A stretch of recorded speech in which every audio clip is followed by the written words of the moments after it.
Hello students, मैं हूं advocate Gyanendra Chaturvedi और मैं आप सब लोगों का जुडिशरी बाय पीडब्ल्यू के यूट्यूब चैनल पर हार्दिक स्वागत करता हूं।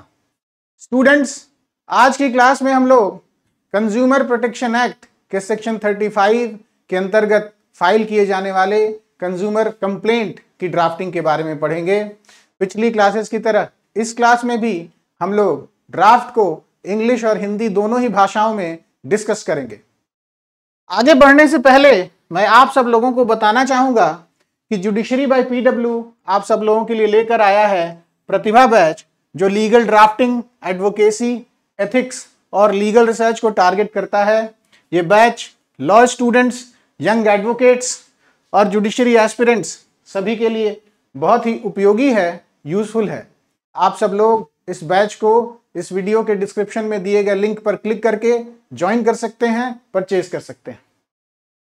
ड्राफ्टिंग के बारे में विस्तार से पढ़ने से पहले यह बहुत जरूरी है कि जो भी रेलेवेंट प्रोविजंस हैं हम उनको ब्रीफली डिस्कस कर लें। तो कंज्यूमर प्रोटेक्शन एक्ट के जो रेलेवेंट प्रोविजंस हैं for the purpose of drafting a complaint under section 35 of the act, those provisions are sections 2,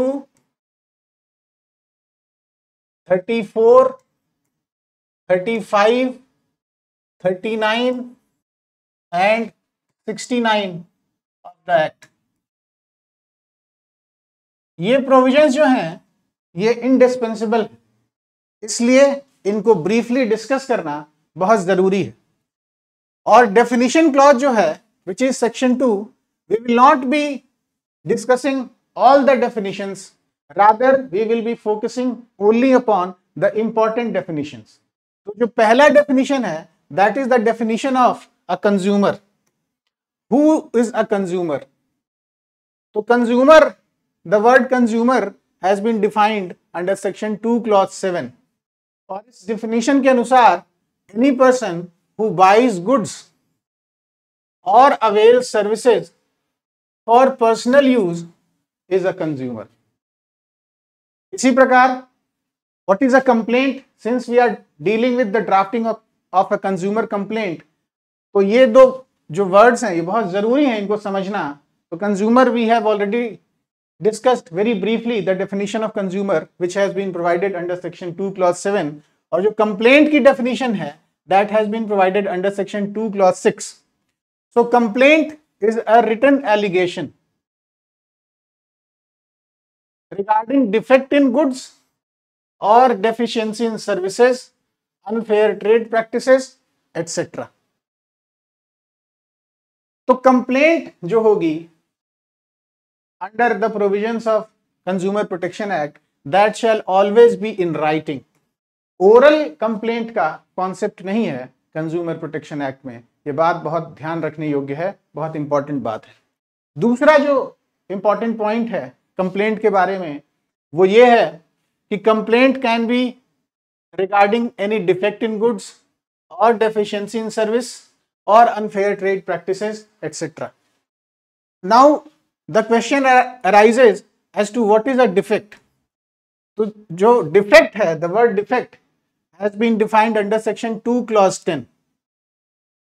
तो as per this definition a defect can be described as any fault in goods related to its quality, quantity और standard। किसी भी goods में कोई ऐसा fault जो उसकी quality, quantity और स्टैंडर्ड को एडवर्सली अफेक्ट करे वो डिफेक्ट है। और डेफिशिएंसी क्या है? Deficiency, the word deficiency has been defined under section 2 clause 11। So the word deficiency can be defined as any imperfection or inadequacy in the nature or performance of a service। तो किसी भी service में कोई imperfection हो या फिर उसके nature में, किसी भी सर्विस के नेचर या परफॉर्मेंस में कोई imperfection हो या फिर कोई inadequacy हो, तो that can be termed as a deficiency under the provisions of section 2 clause 11 of the Act। Now the next question which arises is what is the definition of goods? तो जो goods हैं, the word goods has been defined under section 2 clause 21 और इस definition के अनुसार every kind of movable property, goods means every kind of movable property and includes food as defined in section 3 clause 1 subclause J of Food Safety and Standards Act 2006. तो ये जो definition है ये exhaustive भी है और इंक्लूसिव भी है. जो इंक्लूसिव पार्ट है that pertains specifically to the definition of food as defined under section 3 clause 1 subclause J of Food Safety and Standards Act 2006.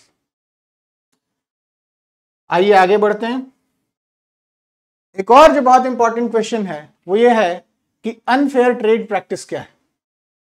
So unfair trade practice can be defined as per the provisions of section 2 clause 47. Unfair trade practice includes misleading advertisements, false claims and failure to honor warranties. तो unfair trade practice की जो definition है वो 2 clause 47 में दी गई है और उसके अनुसार मिसलीडिंग एडवर्टीजमेंट्स, फॉल्स क्लेम्स और failure to honour warranties, all these things are included within the definition of unfair trade practice. एक और बहुत इंपॉर्टेंट डेफिनेशन है वो है सर्विसेज की डेफिनेशन. तो जो सर्विसेज की डेफिनेशन है that has been given in section 2 clause 42. तो as per this definition any activity offered to a consumer for a fee can be called a service. और ये जो definition है it includes but is not limited to banking services, insurance services, transport, electricity, telecom, housing and construction, etc. तो ये जो list है this is only illustrative. ये illustrative list है ना कि exhaustive list है.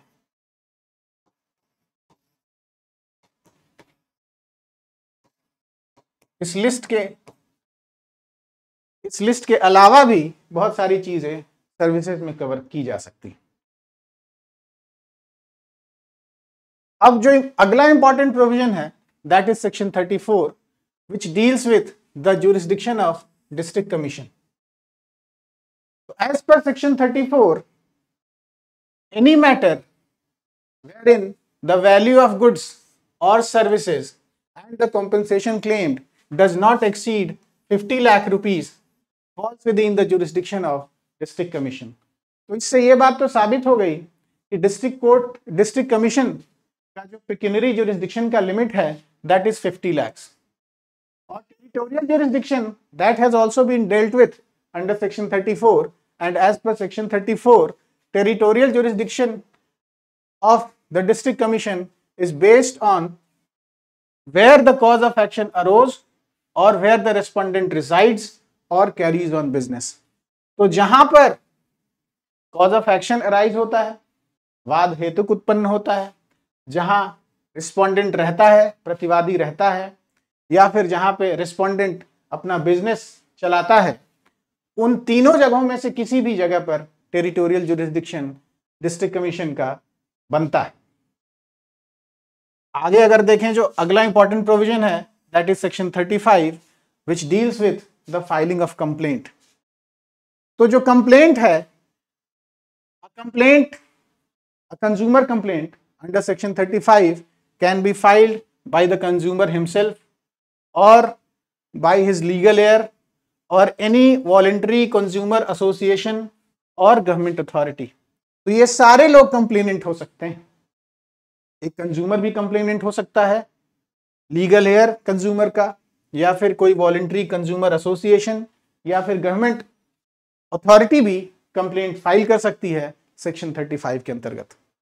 और जो कंप्लेंट का फॉर्म है वो बहुत ध्यान में रखने योग्य है. जैसा अभी हमने पहले भी डिस्कस किया था कि the complaint must be in writing. Oral complaint का कॉन्सेप्ट नहीं है consumer protection Act, and it must also B accompanied by relevant documents and evidences. So this was all about section 34 and 35. Section 34 deals with the jurisdiction of district commission and section 35 deals with the filing of consumer complaint before a district commission. आइए आगे बढ़ते हैं। अब जो अगला relevant और important provision है that is section 39 which deals with the reliefs which can be granted by the district commission। तो जो रिलीफ्स हैं वो बहुत सारे हैं, एक एक करके आइए उनको बहुत ही ब्रीफली देख लेते हैं, डिस्कस कर लेते हैं। पहला है कि डिस्ट्रिक्ट कमीशन प्राइस को रिफंड करने का ऑर्डर कर सकता है। दूसरा है गुड्स को रिप्लेस करने के लिए कह सकता है। तीसरा है लॉस या इंजरी के लिए कॉम्पेंसेशन दे सकता है। अगला है कि अनफेयर ट्रेड प्रैक्टिस अगर कर रहा है रेस्पोंडेंट तो उसको डिसकंटिन्यू करने का ऑर्डर पास कर सकता है, डायरेक्शन दे सकता है, और लिटिगेशन कॉस्ट भी दे सकता है कंप्लेनेंट को। And any other relief deemed just and proper can also be granted by the district commission. तो this is a residuary clause और ये सब स्पेसिफिक रिलीफ्स हैं और this is the residuary relief. जो अगला इंपॉर्टेंट प्रोविजन है that is section 69 and it deals with limitation period. तो लिमिटेशन पीरियड क्या है? What is the period of limitation for filing a complaint under section 35 of the act? So as per the provisions of section 69, a complaint must be filed within 2 years from the date on which cause of action arises। तो ये दो important बातें हैं इसमें बहुत ध्यान रखने योग्य कि what is the period of limitation, that is 2 years। और वो पीरियड ऑफ लिमिटेशन कब से काउंट होगा, कब से उसकी गणना की जाएगी? तो वो जो है the date on which the cause of action arises, the period of limitation shall be counted from that particular date.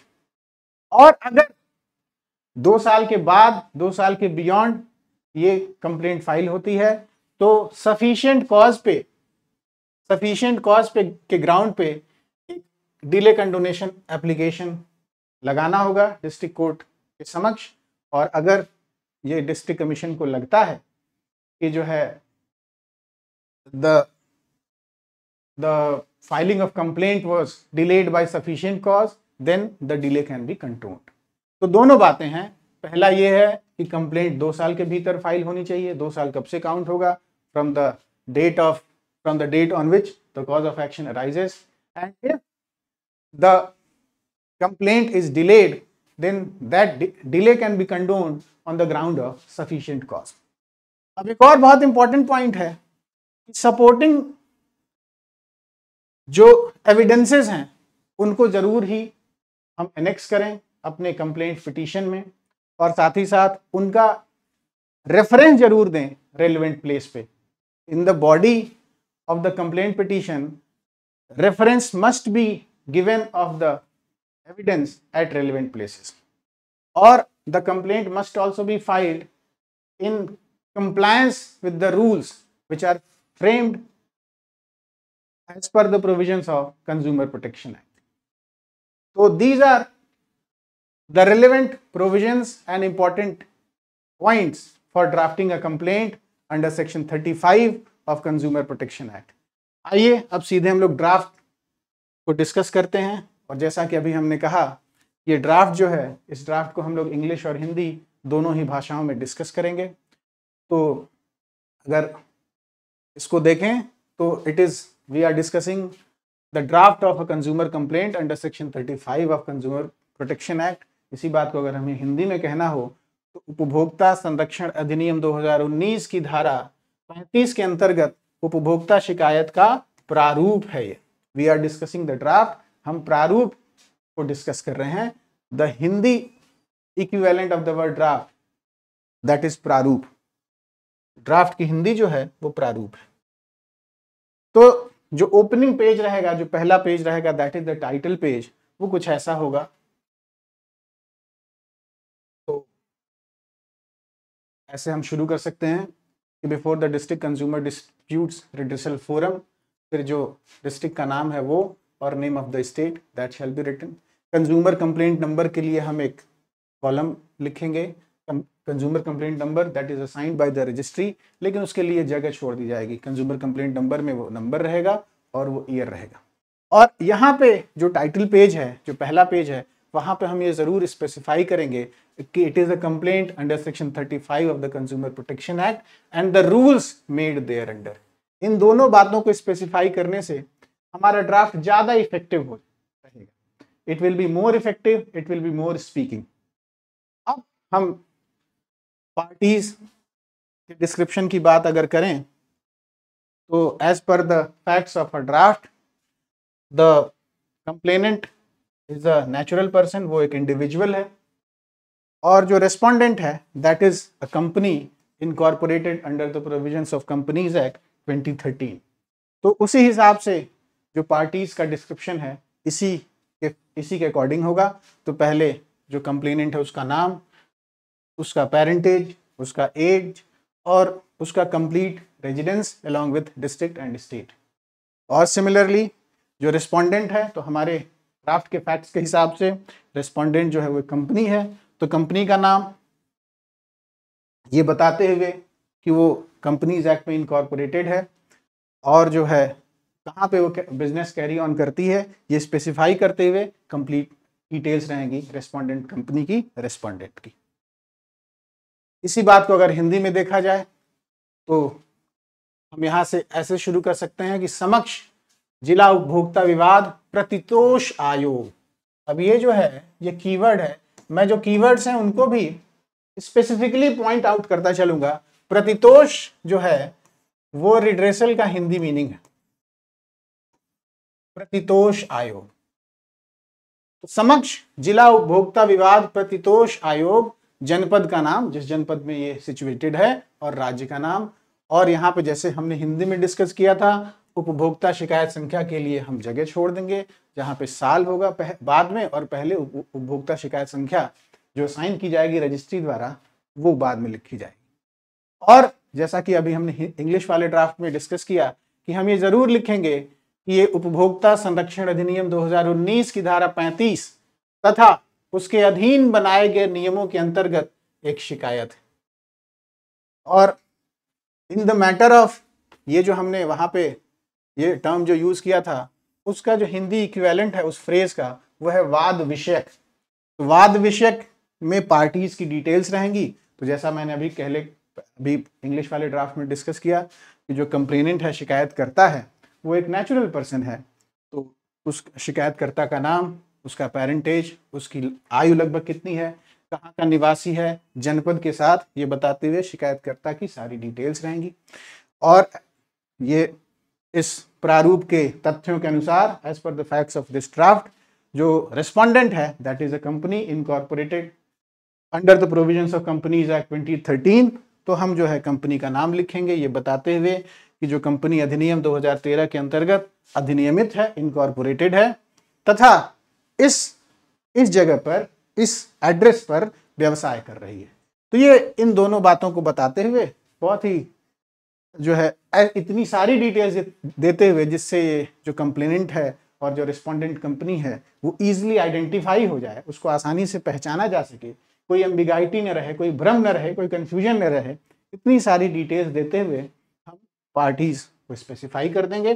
और जैसा हमने वहां देखा था कि कंप्लेनेंट को शिकायतकर्ता कहते हैं और रिस्पोंडेंट को प्रतिवादी कहते हैं। तो ये जो कीवर्ड्स की अगर बात करें तो ये प्रतितोष, this is the Hindi meaning of the word redressal. In the matter को हम लिख सकते हैं वाद विषयक, और कंप्लेनेंट को हम कहेंगे शिकायतकर्ता, और रिस्पोंडेंट को कहेंगे प्रतिवादी। आइए आगे बढ़ते हैं। तो एड्रेस कुछ ऐसे होता है in most of the states.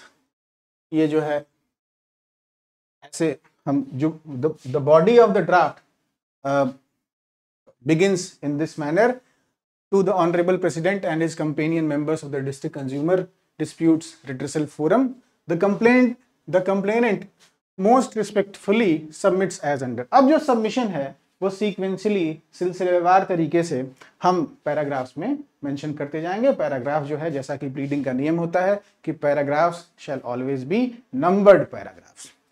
तो हम अब ये बताएंगे, हम ऐसे रेस्पोंडेंट का ब्रीफ डिस्क्रिप्शन देते हुए हम अपना जो है कंप्लेंट शुरू करते हैं। तो जो पहला पैरा है, जो the opening para, the first paragraph of the body, वो कुछ ऐसे हम शुरू कर सकते हैं।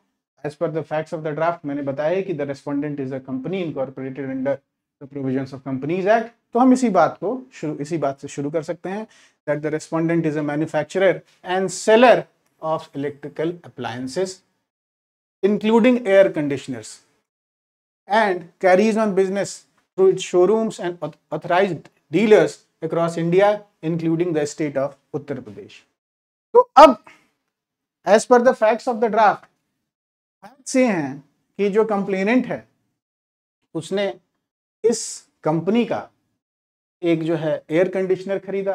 एयर कंडीशनर में 5 साल की वारंटी क्लेम्ड थी, लेकिन वो 5 साल से पहले ही वो जो अनरीजनेबली खराब हो गया और उसकी सर्विस प्रॉपर नहीं हुई, और जो इंजीनियर था ही recommended replacement but the respondent company failed to replace the unit, AC unit.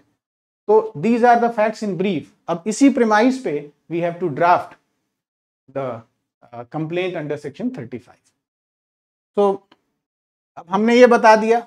यहाँ पे देखिए जो इंपॉर्टेंट बात है वो ये है कि the respondent is a manufacturer as well as seller. This is the keyword, ये बहुत जरूरी है बात याद रखना। इस चीज का मैन्युफैक्चरर और सेलर है, इलेक्ट्रिकल अप्लायंसेस का, और विच इंक्लूड एयर कंडीशनर्स, जो कि कंप्लेनेंट ने खरीदा है, विच विल बी, जो अभी पता चलेगा हमें जब हम इस ड्राफ्ट को आगे देखेंगे। And this company, this respondent company carries on business through its showrooms and authorized dealers.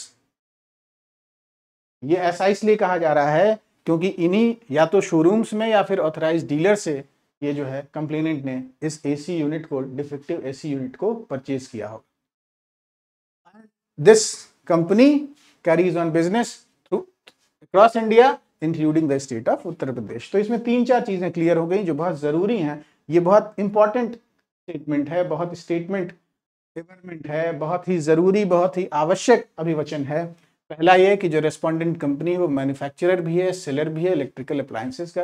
Electrical appliances में एयर कंडीशनर्स इंक्लूडेड हैं, और ये जो कंपनी है अपना बिजनेस पूरे इंडिया में कैरी ऑन करती है including the state of Uttar प्रदेश। और कैसे चलाती है अपना बिजनेस? अपने शोरूम के द्वारा और ऑथराइज्ड जो डीलर्स हैं उनके द्वारा। अब हम बताएंगे कि ये कंप्लेंट किस लिए फाइल की जा रही है, ठीक उसके सक्सीडिंग पैरा में। So that the complaint relates to the malfunctioning of air conditioner purchased by the complainant from the respondent on such and such date. तो जो डेट ऑफ परचेज है हम उसको स्पेसिफाई करते हुए ठीक इसके बाद हम ये बता सकते हैं कि जो है the complaint pertains to the malfunctioning of air conditioner purchased by the complainant from the respondent, and we shall also be specifying the date of purchase in this paragraph. इसी बात को अगर हम हिंदी में देखें तो हिंदी में कुछ ऐसे शुरू होगा। माननीय अध्यक्ष एवं उनके सहयोगी सदस्य जिला उपभोक्ता विवाद प्रतितोष मंच या फिर आयोग जो भी कह लें के समक्ष शिकायतकर्ता अत्यंत आदरपूर्वक निम्नलिखित निवेदन करता है। यह कि प्रतिवादी विद्युत उपकरणों जैसे एयर कंडीशनर आदि का निर्माता एवं विक्रेता है, मैन्युफैक्चरर एंड सेलर।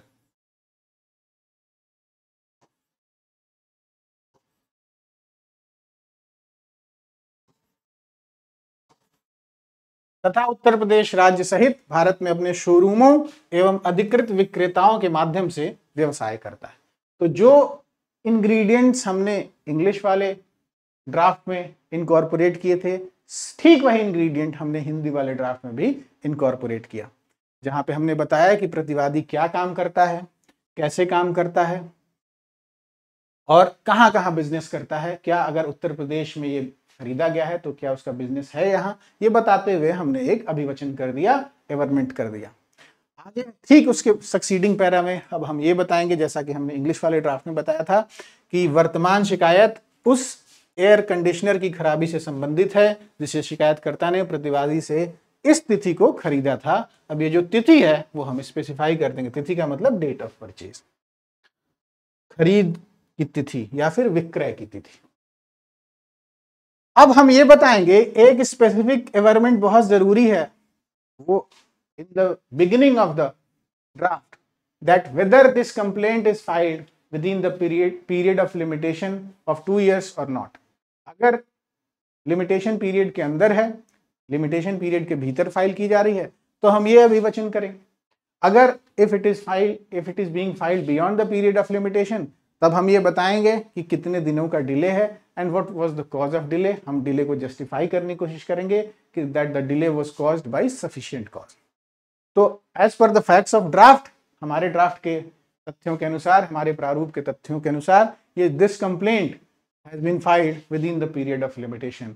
तो जो एवरमेंट होगा कुछ ऐसे किया जा सकता है that the present complaint is being filed within 2 years limitation period as prescribed under section 69 of the act. अब कैसे है ये भी आपको बताना होगा। So the cause of action rose on such and such date and the limitation period of 2 years expires on such and such date. The present complaint being filed prior to the said date of said date, यानी कि जिस date को वो expire हो रहा है period of limitation of 2 years, उसको specify करते हुए हम ये लिखेंगे that this is with in the period time limit is with in the time limit prescribed under the act. तो हम ये स्पेसिफाई करेंगे और ये स्पेसिफाई करते हुए हम स्पेसिफिक एवरमेंट करेंगे। अब हम ये बताएंगे कुछ पैराग्राफ में कि कैसे कॉज ऑफ एक्शन अराइज हुआ, ऐसी वो क्या परिस्थितियां थी जिनके कारण हमें ये कंज्यूमर कंप्लेंट फाइल करने की आवश्यकता पड़ी, हमें ये जरूरत पड़ी कि हम ये कंज्यूमर कंप्लेंट फाइल करें। तो आइए इन पैराग्राफ्स को देखते हैं।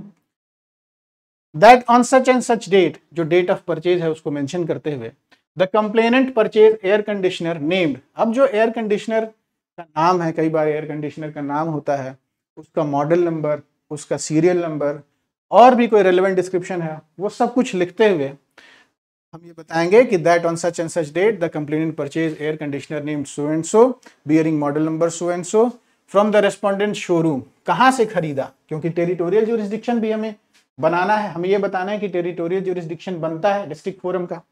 तो the respondent showroom located at such and such place. अब जो शोरूम है उसका complete address for rupees so and सो, हम जो सेल कंसिडरेशन था उसका अमाउंट बताते हुए हम ये एवरमेंट करेंगे। उसके बाद we will be also attaching the copy of invoice. तो इससे साबित हो जाएगा कि इसी तिथि को इसी कंसिडरेशन के लिए ये यूनिट परचेज की गई थी। So this is the relevant paragraph, opening paragraph है एक तरीके से हम कह सकते हैं, जिससे ये पता चलता है कि कैसे कॉज ऑफ एक्शन अराइज हुआ। इसी बात को अगर हमें हिंदी में कहना हो तो जो पीरियड ऑफ लिमिटेशन वाली बात थी, हम ऐसे कह सकते हैं कि यह कि वर्तमान शिकायत उपभोक्ता संरक्षण अधिनियम 2019 की धारा 69 के अंतर्गत निर्धारित 2 वर्ष की समयावधि के भीतर दायर की जा रही है। कैसे ये 2 वर्ष की समयावधि के भीतर है, ये हम अगले सेंटेंस में बताएंगे। वाद हेतुक उत्पन्न होने की तिथि अमुक तिथि है, यानी वाद हेतुक का मतलब cause of action. This is the keyword, ये आपको याद करना ही चाहिए। कॉज ऑफ एक्शन का हिंदी है वाद हेतुक। वाद हेतुक उत्पन्न होने की तिथि यह है और 2 वर्ष की सीमा अवधि इस तिथि को समाप्त होती है। यह शिकायत इस तिथि के पूर्व दायर की गई है जो अधिनियम के अंतर्गत निर्धारित समय सीमा के भीतर है। तो हमने ये एवरमेंट, ये अभिवचन पीरियड ऑफ लिमिटेशन के रिगार्डिंग हिंदी में कर दिया। अब हम ये बताएंगे कि कैसे कॉज ऑफ एक्शन राइज हुआ था, हम कुछ सक्सीडिंग कुछ पैराग्राफ्स में बताएंगे। तो जो ओपनिंग पैराग्राफ होगा, कॉज ऑफ एक्शन कैसे राइज हुआ, इसके लिए वाद हेतु कैसे उत्पन्न हुआ, इस बात को शुरू कैसे कर सकते हैं, तो कुछ यूं शुरू किया जा सकता है कि यह कि अमुक दिनांक को, जो कि विक्रय की तिथि है, शिकायतकर्ता ने प्रतिवादी के शोरूम से, जो शोरूम है उसका पूरा पता लिखते हुए, इस राशि में इस नाम का एयर कंडीशनर, जिसमें उत्पाद का नाम, उसका मॉडल नंबर, सीरियल नंबर, अन्य कोई विवरण हो, any other description, relevant description, उसको बताते हुए इस नाम का एयर कंडीशनर खरीदा था। इस विक्रय की रसीद, जो जिसकी रसीद संख्या अमुक है और दिनांक ये है, संलग्न कितने के रूप में संलग्न की जा रही है। तो जैसे हमने इंग्लिश वाले ड्राफ्ट में हमने इनवॉइस अटैच करने की, एनेक्स करने की बात की थी, इसी प्रकार हम जो है रसीद या फिर इनवॉइस भी लिख सकते हैं। इनवॉइस संलग्न करने की बात हम हिंदी में भी करेंगे। देखिए, जो ड्राफ्ट के रेलेवेंट, जो भी ड्राफ्ट के पैराग्राफ्स हैं, वो इंग्लिश और हिंदी में सेम इंग्रेडिएंट्स को इनकॉर्पोरेट करते हैं।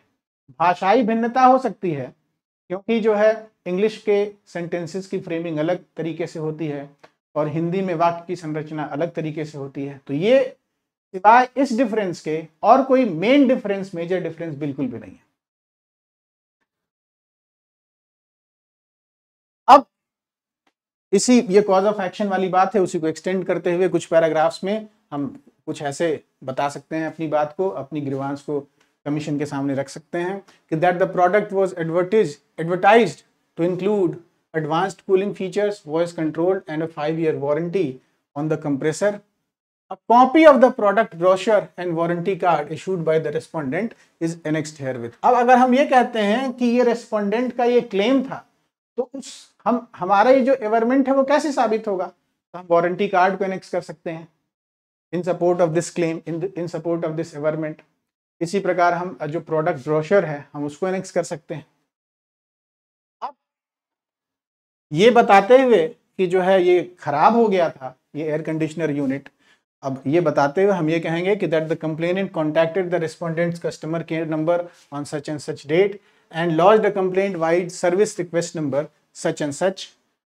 तो कई बार ऐसा होता है कि अगर कोई कंप्लेंट कस्टमर सर्विस नंबर पे की जा रही है तो उसका कस्टमर सर्विस नंबर या फिर टोकन नंबर वगैरह जनरेट होता है, उसके रिगार्डिंग ईमेल्स आती हैं, अब तो व्हाट्सएप पे भी अपडेट आने लगा है। तो अगर कुछ ऐसा है तो हम ये एवरमेंट करते हुए, स्पेसिफिक एवरमेंट करते हुए हम स्क्रीनशॉट की कंप्लेंट की स्क्रीनशॉट लगा सकते हैं, और जो अगर ईमेल करेस्पॉन्डेंस है तो उसको भी एनेक्स कर सकते हैं। तो यही बात इसमें की गई है कि जो हमने बताया कि कंप्लेनेंट ये जो एसी यूनिट था वो खराब हो गया, और उसके बाद कंप्लेनेंट ने जो कस्टमर सर्विस नंबर पे कांटेक्ट किया, कंप्लेन किया, उसके लिए सर्विस रिक्वेस्ट नंबर ये जनरेट की गई, और जो भी कंप्लेंट एक्नॉलेजमेंट का स्क्रीनशॉट है और जो है ईमेल करेस्पॉन्डेंस है, that is being annexed herewith as annexion number so and so. अब इसी का एक्सटेंशन है ये paragraph number 8, that after repeated followups the technician of the respondent visited the premises of the complainant on such and such date and after thorough inspection of the unit। ये thorough inspection जरूरी है क्योंकि वो उसने अपनी report भी दी होगी, आप भी सेटिस्फाइड होंगे जब उसने इंस्पेक्शन किया होगा कि भाई इसने थॉरली इंस्पेक्ट किया है। तो अगर आप इफ यू आर सेटिस्फाइड तो you will mention that he inspected the unit thoroughly. So after a thorough inspection of the unit, reported a defective compressor and motherboard and recommended replacement of the AC unit under warranty। अब ये AC unit लिखने से काम नहीं चलेगा, AC unit is under warranty. तो अगर ये एवरमेंट आप बार बार भी करते हैं तो उससे कोई ऐसी दिक्कत नहीं है। थोड़े बहुत एवरमेंट्स ओवरलैप हो सकते हैं, एक्सेसिवली रिपीटेटिव नहीं होने चाहिए। तो आपने बताया कि टेक्नीशियन जो है वो विजिट किया प्रेमाइस, कंप्लेनेंट की प्रेमाइस को विजिट किया, इस डेट को किया, थॉरली इंस्पेक्ट किया, और उसने कहा कि उसने रेकमेंड किया कि एसी यूनिट को रिप्लेस कर देना चाहिए। अब जो टेक्नीशियन जिसने रेकमेंड किया होगा उसने ही must have given some document. तो कई बार ऐसा होता है कि सर्विस रिपोर्ट वगैरह जनरेट होती है या फिर दी जाती है, तो अगर ऐसा कोई if there is any such report that has also to be annexed along with the complaint and the reference of that particular annexure has to given in the relevant paragraph। इसी बात को अगर हम हिंदी में देखें तो जैसा हमने इंग्लिश में बताया था कि उत्पाद जो था, यूनिट या फिर जो है गुड्स जो भी कह लीजिए, तो या फिर प्रोडक्ट कह लीजिए, तो उत्पाद को एडवांस्ड कूलिंग तकनीक, वॉइस कंट्रोल तथा कंप्रेसर पर 5 वर्षों की वारंटी के साथ विज्ञापित किया गया था, यानी कि एडवर्टाइज किया गया था। विज्ञापित का मतलब एडवर्टाइज और विज्ञापन का मतलब एडवर्टीजमेंट। और उत्पाद की विवरणिका या फिर उसको ब्रोशर भी कह सकते हैं, और वारंटी कार्ड संलग्न कितने के रूप में संलग्न। आगे हम ये बताएंगे, जैसे हमने इंग्लिश में बताया कि शिकायतकर्ता वो जब एसी यूनिट खराब हो गया, when it started malfunctioning, जब वो ठीक से काम करना बंद कर दिया, तो शिकायतकर्ता ने इस दिनांक को प्रतिवादी की ग्राहक सेवा से संपर्क किया तथा सेवा अनुरोध संख्या, अब ये सर्विस रिक्वेस्ट नंबर भी आप लिख सकते हैं इंग्लिश में। अगर आपको उसका कई बार ऐसा होता है कि मान लीजिए सर्विस रिक्वेस्ट नंबर को तो आप हिंदी में ट्रांसलेट कर देंगे, लेकिन अगर टोकन नंबर जनरेट हो रहा है, अगर उसको कस्टमर सर्विस नंबर उसको टोकन नंबर कह रहा है तो टोकन नंबर ही लिख दीजिए। हिंदी रूपांतरण हम उतना ही करेंगे जितना कि एब्सर्ड ना लगे, क्योंकि कई बार ऐसा होता है कि हिंदी भाषा में इंग्लिश के शब्दों को ग्राह्य कर लिया गया है, उनको एक्सेप्ट कर लिया गया है। तो इसलिए अगर उसका हिंदी रूपांतरण, हिंदी ट्रांसलेशन हो सकता है तो हम हिंदी रूपांतरण लिखेंगे, नहीं तो हम उसका उसी शब्द को देवनागरी में भी लिख सकते हैं। तो सेवा अनुरोध संख्या इतने के तहत शिकायत दर्ज की, शिकायत की पुष्टि एवं ईमेल पत्राचार का स्क्रीनशॉट संलग्न कितने के रूप में संलग्न है। जैसे हमने जो है कंफर्मेशन, जो ये है कंफर्मेशन ऑफ द कंप्लेंट, अगर उसका कोई स्क्रीनशॉट है या फिर कोई अगर ईमेल करेस्पॉन्डेंस है, ईमेल पत्राचार है, तो उसको भी संलग्न करते हुए हम अपनी बात ये कहेंगे कि इस तरीके से कंप्लेंट की गई थी। आगे का जो एवरमेंट जो इंग्लिश वाला था उसी को अगर हम हिंदी में देखें तो बार बार अनुरोध करने पर प्रतिवादी का तकनीशियन या फिर टेक्नीशियन भी कहा जा सकता है दिनांक कितने को शिकायतकर्ता के परिसर में आया और यूनिट की गहन जांच के बाद, यानी कि thorough inspection, after thorough inspection, compressor एवं मदरबोर्ड में दोष पाया तथा वारंटी के अंतर्गत, ये स्पेसिफाई करना बहुत जरूरी है, वारंटी के अंतर्गत एयर कंडीशनर के प्रतिस्थापन, यानी कि प्रतिस्थापन जो है this is the translation for replacement. देखिए जो आपका एवरमेंट है, जो प्लीडिंग में एवरमेंट्स किए जाते हैं वो बिल्कुल प्रिसाइज होने चाहिए और उसमें कम से कम शब्दों का उपयोग होना चाहिए। तो अब आप ये भी किसी के मन में आ सकता है कि प्रतिस्थापन तो बड़ा भारी भरकम शब्द है, लेकिन अगर बदलना हम यूज करें तो उसके लिए सेंटेंस का स्ट्रक्चर बदल जाएगा हिंदी का। तो अब एयर कंडीशनर को बदलने की सिफारिश की, बदलने को कहा, लेकिन प्रतिस्थापन ऐसे है कि जहां जहां हम प्रतिस्थापन यूज करेंगे वो उसी मतलब मोस्ट प्रोबेबली उसी फॉर्म में वो यूज हो जाए। तो और सबसे बड़ी बात है कि वो ये रिप्लेसमेंट का कीवर्ड है, उसका हिंदी इक्विवेलेंट लीगल ग्लॉसरी के हिसाब से, जो गवर्नमेंट ऑफ इंडिया की लीगल ग्लॉसरी है उसके हिसाब से रिप्लेसमेंट की हिंदी जो है प्रतिस्थापन है। तो आपका जो ड्राफ्ट है that will look more attractive, that will be more effective, linguistically that will be more effective, भाषाई रूप से वो ज्यादा प्रभावशाली होगा। तो इसलिए ये हरदम रिकमेंडेड है कि जो कीवर्ड है, जो एग्जैक्ट कीवर्ड है लीगल ग्लॉसरी के हिसाब से या फिर स्टैंडर्ड लीगल टेक्स्ट के हिसाब से उसी का उपयोग किया जाए, वही यूज किया जाए। तो एयर कंडीशनर के प्रतिस्थापन की सिफारिश की, रिकमेंडेशन किया। तकनीशियन की सेवा रिपोर्ट दिनांकित इतने, संलग्न कितने के रूप में संलग्न। जैसे हमने हिंदी व इंग्लिश वाला एवरमेंट देखा था पैरा नंबर 6, 7 और 8 में, वैसे ही हमने हिंदी में भी डिस्कस कर लिया। अब जब रिकमेंड किया तो उसके बाद that thereafter the complainant sent a legal notice to the respondent on such and such date demanding replacement or refund which was neither acknowledged nor replied to by the respondent। तो अगर respondent ने reply नहीं किया, acknowledge नहीं किया, तो आप ये एवरमेंट करेंगे कि that it was neither acknowledge nor replied to by the respondent. अगर उसने रिप्लाई किया और उसको डिनाई किया तो इस बात को आप लिखेंगे। तो जो भी फैक्ट एंड सर्कमस्टांसेस होंगी उनको ब्रीफली आप मेंशन करेंगे। On copies of legal notice dated such and सच,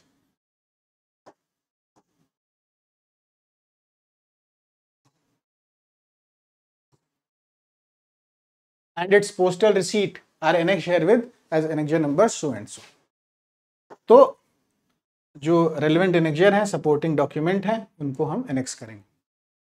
अब जो इस रेस्पोंडेंट के इस कंडक्ट से क्या हुआ है, लीगली क्या हुआ है, तो उसको भी हम, उसके लिए भी हम एवरमेंट कर देंगे कि that the respondent has failed to provide a product free from defects and has not honoured the warranty terms.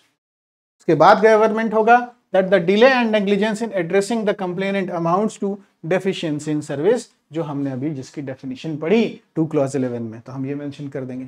साथ ही साथ ये भी मेंशन कर देंगे कि that it also amounts to unfair trade practices, जिसकी डेफिनेशन जो है which has been provided under section 2 clause 47 of the act।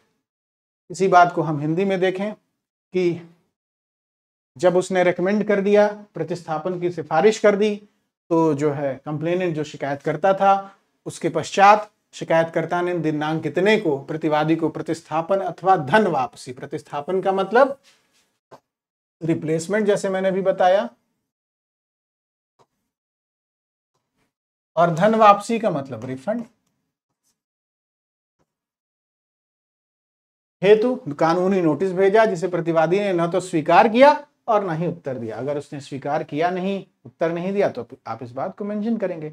अगर उसने उत्तर दिया लेकिन अपनी लायबिलिटी को डिनाई किया तो आप ये बात लिखेंगे। तो जो भी आपके केस के तथ्य हैं, उनकी परिस्थितियां हैं, उनके हिसाब से आप ऐसा एवरमेंट, ऐसा अभिवचन कर सकते हैं। कानूनी नोटिस दिनांक इतने एवं उसकी डाक रसीद संलग्न कितने के रूप में, संलग्न कितने, सामूहिक, सामूहिक का मतलब कलेक्टिवली के रूप में संलग्न है। यह कि अब उस प्रतिवादी के इस व्यवहार से, इस आचरण से क्या हुआ है, what is the provision that has been violated due to such and such conduct of the respondent. तो आप इस बात को हिंदी में लिखेंगे, यह कि प्रतिवादी दोष रहित उत्पाद प्रदान करने में विफल रहा है। डिफेक्ट फ्री प्रोडक्ट, दोष रहित यानी डिफेक्ट फ्री प्रोडक्ट या फिर प्रोडक्ट फ्री फ्रॉम डिफेक्ट, विफल रहा है तथा उसने वारंटी शर्तों का पालन नहीं किया है। यह कि शिकायत के समाधान में देरी एवं लापरवाही निम्नलिखित की कोटि में आती है। सेवा की में कमी यानी डेफिशिएंसी इन सर्विस, जो कि धारा 2(11) के अंतर्गत परिभाषित है। और इसी प्रकार अनुचित व्यापार व्यवहार, अनफेयर ट्रेड प्रैक्टिस, जो कि 247, धारा 247 के अंतर्गत परिभाषित है। अब आप ये बताएंगे सक्सीडिंग पैराग्राफ्स में कि रेस्पोंडेंट के इस कंडक्ट से कंप्लेनेंट पे क्या असर पड़ा है, कंप्लेनेंट पे क्या प्रभाव पड़ा है। तो आप इसको ऐसे ये एवर कर सकते हैं, स्टेट कर सकते हैं। ऐसा एवरमेंट कुछ हो सकता है that the complainant has suffered financial loss, mental agony and inconvenience due to respondent's conduct। अगला उसका पैराग्राफ हो सकता है that this honorable commission। अब ये स्पेसिफिक पैराग्राफ जरूर मेंशन करना है कि जुरिस्डिक्शन कैसे बनता है, ये आपको स्पेसिफाई करना बहुत जरूरी है। That this honorable commission has jurisdiction to entertain this complaint under section 34 clause 1 of Consumer Protection Act as the value of goods and compensation claimed does not exceed ₹50 lakh. तो ये पेक्यूनरी जुरिस्डिक्शन एक्सीड नहीं करता है। आपने ये statement किया और साथ ही साथ ये भी स्टेट करेंगे कि that the cause of action arose within the territorial limits of such and such district where the district forum is situated. तो अब रिलीफ क्या हो सकती है अगले पैराग्राफ्स में, जो सक्सीडिंग पैराग्राफ है उसमें रिलीफ क्लेम, क्या रिलीफ हो सकती है। तो in the facts and circumstances of the present case the complainant prays for the following reliefs. तो पहली रिलीफ है refund of rupees so and so which is the price paid by the complainant to the respondent for the purchase of the above said defective AC unit. इसी बात को अगर हिंदी में कहें तो यह कि शिकायतकर्ता को प्रतिवादी के आचरण के कारण वित्तीय हानि, फाइनेंशियल लॉस, मानसिक पीड़ा, मेंटल एग्नी एंड हरासमेंट या फिर इनकन्वीनियंस का सामना करना पड़ा है। यह कि माननीय आयोग उपभोक्ता संरक्षण अधिनियम 2019 की धारा 34(1) के अंतर्गत इस शिकायत की सुनवाई हेतु अधिकार क्षेत्र रखता है, jurisdiction, it has the jurisdiction, क्योंकि वाद की राशि 50 लाख से अधिक नहीं है तथा वाद हेतुक इस जनपद की सीमा में उत्पन्न हुआ है। Cause of action has arisen within the territorial limits of such and such district where the district forum is situated. राहत हेतु प्रार्थना क्या हो सकती है। उपरोक्त तथ्यों एवं परिस्थितियों के आधार पर शिकायतकर्ता निम्नलिखित राहत की प्रार्थना करता है। रुपए इतने जो शिकायतकर्ता द्वारा प्रतिवादी को जिसका भुगतान किया गया था उसकी धन वापसी जो उपरोक्त दोषयुक्त एयर कंडीशनर की खरीद हेतु प्रतिवादी को दी गई थी। तो इसको आप रिफंड की बात कह रहे हैं, तो ऐसे इसको if have to repeat it, तो रुपए इतने जो शिकायतकर्ता द्वारा भुगतान की गई राशि है कि धन वापसी जो उपरोक्त दोषयुक्त air conditioner, defective air conditioner की खरीद हेतु प्रतिवादी को दी गई थी। दूसरा, रुपए इतने पर खरीद की तिथि से 18% वार्षिक ब्याज, ये दूसरी रिलीफ है। और तीसरा, उत्पीड़न, वित्तीय हानि एवं मानसिक पीड़ा हेतु इतने रुपए की क्षतिपूर्ति, वर्तमान कार्यवाही की लागत मतलब cost of the present proceedings, माननीय आयोग द्वारा उचित समझी गई अन्य कोई राहत। तो these were the reliefs claimed. और ये हिंदी का पार्ट था। अगर इंग्लिश में देखा जाए तो 2 रिलीफ हमने, अगर इंग्लिश में देखा जाए तो सारी रिलीफ्स को एक साथ अगर देखें 5 रिलीफ क्लेम की गई हैं। देखिए रिलीफ जो भी रिलेवेंट हैं वो हमें we have to pray for those relief, we have to pray for those reliefs before the forum. जो भी रिलीफ रिलेवेंट है आप सबका प्रेयर कर दीजिए। तो पहली रिलीफ है refund of rupees so and so which is the price paid by the complainant to the respondent for the purchase of the above said defective AC unit and interest from the date of purchase on rupees so and so which is the price paid by the complainant to the respondent at 18% per annum, or damages of rupees so and so for harassment, financial injury and mental agony, cost of the present proceeding, any other relief deemed appropriate by this honorable commission under section 39 of the consumer protection act। अब ये कहते हुए आप जो है place और date mention करेंगे, और complainant, if the complaint is filed through advocate then you shall also specify this that the complainant is filing this application through his counsel। एक वेरिफिकेशन क्लॉज होगा at the foot of the last paragraph, जो prayer clause है उसके बाद ये verification clause होता है। तो उसमें वेरिफिकेशन क्लॉज में ये बस स्पेसिफाई करना है जो कंप्लेनेंट है उसकी सारी डिटेल लिखते हुए उसका name, parentage, age, complete residential address along with district, ये स्पेसिफाई करना है कि that he hereby solemnly declares and states that the statements contained in the preceding paragraphs of this complaint are true to the best of his knowledge and belief and nothing stated herein is false and he has not suppressed any material fact। तो ये एक verification होगा which is necessary as per the rules framed under the act। और जिस जगह पे और जिस तिथि को ये वेरिफिकेशन हो रहा है ये भी स्पेसिफाई करेंगे। Deponent who is the complainant उसका सिग्नेचर होगा और एडवोकेट द्वारा डिपोनेंट को आइडेंटिफाई किया जाएगा, उसकी पहचान की जाएगी। इसी बात को अगर हिंदी में देखा जाए तो शिकायतकर्ता जो कि यहाँ पर सत्यापन कर रहा है तो इसलिए शपथकर्ता हो गया, तो वो ये जो है ये कहेगा कि वह यह सत्यापित करता है कि इस शिकायत के उपर्युक्त अनुच्छेदों यानी कि प्रीसीडिंग पैराग्राफ्स में वर्णित तथ्य मेरी जानकारी एवं विश्वास के अनुसार सत्य हैं और इनमें कुछ भी असत्य नहीं है तथा उसने कोई तथ्य नहीं छुपाया है। तो जिस दिनांक और जिस जगह जिस स्थान पर सत्यापित हुआ है उसको मेंशन करते हुए शपथकर्ता मतलब जो कंप्लेनेंट है उसका सिग्नेचर और ये बताते हुए कि इस अधिवक्ता द्वारा उसकी पहचान की गई। और जो सबसे इंपॉर्टेंट बात है कि हमें we have to specify the annexure in a list.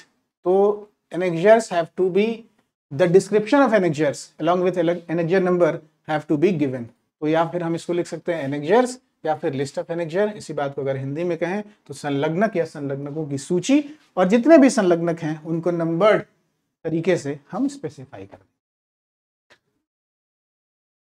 So this was all about the drafting of a complaint under section 35 of Consumer Protection Act। आशा है आप सब लोगों को ये क्लास पिछली क्लासेस की तरह ही इंफॉर्मेटिव लगी होगी। अगर ये क्लास आप लोगों को पसंद आई हो तो प्लीज़ वीडियो को लाइक और शेयर करिए और चैनल को सब्सक्राइब करिए। धन्यवाद। जय हिंद।